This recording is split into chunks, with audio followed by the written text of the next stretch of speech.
หายสบายดีเด้อพ่อแม่พี่น้องมาพบพ่อกับชาวนางอีกแล้วมานี่กันนะเนาะกลับมาตัดอ้อยคือเก้าพ่อแม่พี่น้องนางขี่มาลองเบิ่งอ้อยเผาเนาะตัดอ้อยเผามานี่ฮะลองเบิ่งชาวนางบ่ฮู้ชาวนางหักก็ฮู้ชาวนางก็เลยหักกลับมานี่พ่อแม่พี่น้องวานนี่คือไปวานนี่ไปตัดอ้อยฉางมานี่ตัดอ้อยเผามานี่ฮะเบิ่งนี่ก็จะตัดแต่วานโอ้ลงไปหลุมไหนชนะ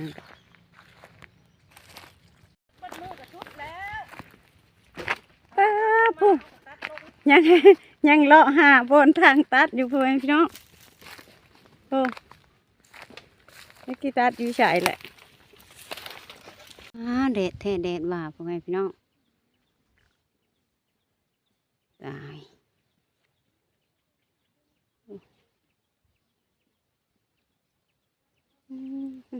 เด็ดจนเจ็บหัวโอ้อ้อยชนางค่ะไปแห้งนางทำบรินับให้14 ครั้งนำเนาะได้ชุดไปฮอดพุ่นได้200 ปลายได้256 มัดพ่อแม่พี่น้องชนางนับมานางครับเหมื่อยแห้งแล้วก็เลยบริณัใส่13 ลำเลยนี่13 ต่อมัดหนึ่ง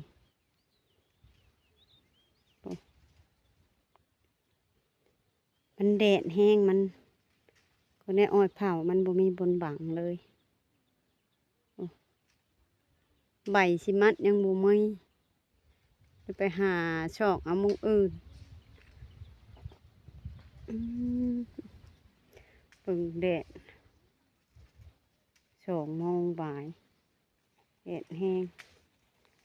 นางว่าสิตัดให้มันได้300พังเบิ่งตัวแน่นได้แล้ว250 ปลายได้56ยังอีกประมาณ40เท่าไหร่49บ่ประมาณ44ได้56แล้วยัง44ก็ได้300 มันแดดแท้แดดว่าพอตอนนั้นชวนอ้อยเขาปลูกปีนี้นี่เขาปลูกปีกายนี่แต่มันแบบไผ่ใหม่โบแล้วมันนี่มาอื่นชนางก็ชิได้มาตัดอีกแหละพอได้เงินมันเป็นอ้อยเฮาบริสร้างมันก็ตัดง่ายอยู่พอแต่มัดชื่อป้าไผ่กระป๋อมยิบแดดแท้แดดว่าพวกตั้งนั้นก็นับแดดแห้งรีดองโอ้โพพ่อแม่พี่น้องได้ฮอด300แล้วบ่ล่ะได้เท่าไหร่สำคัญแล้วจ้ะ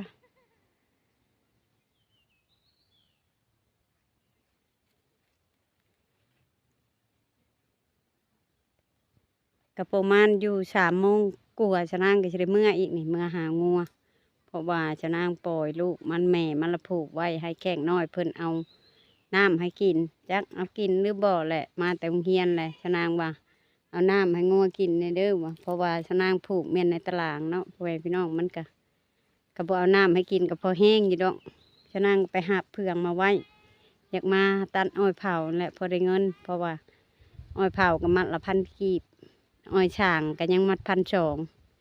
กับประตันอ้อยเผามันดีกว่าเพราะว่าทำบริช่างใบเนาะพ่อแม่พี่น้องเขาถอดแต่ตัดลงแล้วก็มัดไปชื่อนางก็มาแต่ตัดอ้อยชะนางฮะแดดแห้งชะนางก็เริ่มบริจบคลิปอยู่ส่วนอ้อยเนาะชะนางมาจบคลิปอยู่เพื่อนพ่อแม่พี่น้องแดดจนมึนหูมึนตาบ่ได้ชะนางก็ไปตัดได้2 มื้อครับมื้อแรกชะนางบริถ่ายให้พี่น้องเบิ่งมื้อนี้แหละถ่ายให้พี่น้องเบิ่งพ่อแม่พี่น้องนะจันกาวันนี้จะนั่งได้เท่าไหร่ตัดอ้อยแต่เช้าไปหาเพนพ่อแม่พี่น้องจะนั่งก็ได้อ้อย300 มัดก็เป็นเงินก็ได้อยู่320,000พ่อแม่พี่น้องพอได้ใช้จ่ายในครอบครัวจะนั่งก็ป้าทุก แดดแห้งจนจะเป็นลมพ่อแม่พี่น้องวานนี่ก็ไปมาแล้วก็ไปหางัวอีกงัวกับชะนางปล่อยเนาะมื้อนี้ก็พอดีไปแล้วตอนบ่ายพ่อแม่พี่น้องชะนางก็มาฮอดเฮือนตอนนี้ก็3 โมงไปหักแดดแห้งเด้ว้าโพดโพกระแดดแดดแท้แดดว่าโอ้ยนางก็กระโดดเครียหลีหลงอ้าวฉันสำหรับคลิปนี้ชะนางก็มาถ่ายให้พี่น้องเบิ่งว่าไปทางใดมาทางใดมาตัดอ้อยพ่อแม่พี่น้องหัก มาบริจบคลิปอยู่ชันอ้อยเพราะว่ามันแดดแห้งชะนางกินข้าวกินน้ำแล้วก็มาเลยแล้วก็สิมาจบคลิปอยู่เพื่อนเนาะชะนางขี่รถจักรไปเอาสำหรับคลิปนี้ชะนางกะสิภาคทางผู้ใหญ่จะดีไม่ใหญ่จะดีทุกท่านเนาะเพราะว่าอยู่ในประเทศหรือต่างประเทศที่เข้ารับชมและติดตามคลิปของชะนางก็ฝากกดไลค์กดแชร์กดกำลังใจให้ชะนางในเด้อพ่อแม่พี่น้องให้ชะนางได้เฮ็ดคลิปต่อไป สำหรับคลิปนี้ชะนางกาสิจบไว้จำนี้กะทาติดตามอีกคลิปหน้าว่าไปทางใดมาทางใดชะนางกาสิถ่ายให้พี่น้องเบิ่งคือเก้าพ่อแม่พี่น้องชะนางก็ได้ถ่ายชีวิตประจำวันของชะนางเนาะกะบ่ค่อยได้ออกไปถ่ายคลิปแล้วพ่อแม่พี่น้องเพราะว่าชะนางกะหาเงินหาคำมันยากแบบยากทั้งเงินทั้งคำแล้วพอได้ให้ลูกไปโรงเรียนพ่อแม่พี่น้องสำหรับคลิปนี้ชะนางกะสิลาไปแล้วพ่อแม่พี่น้องได้เงิน 300,000ชะนางไปตัดอ้อยได้อ้อย300 มัดพ่อแม่พี่น้องก็สบายดี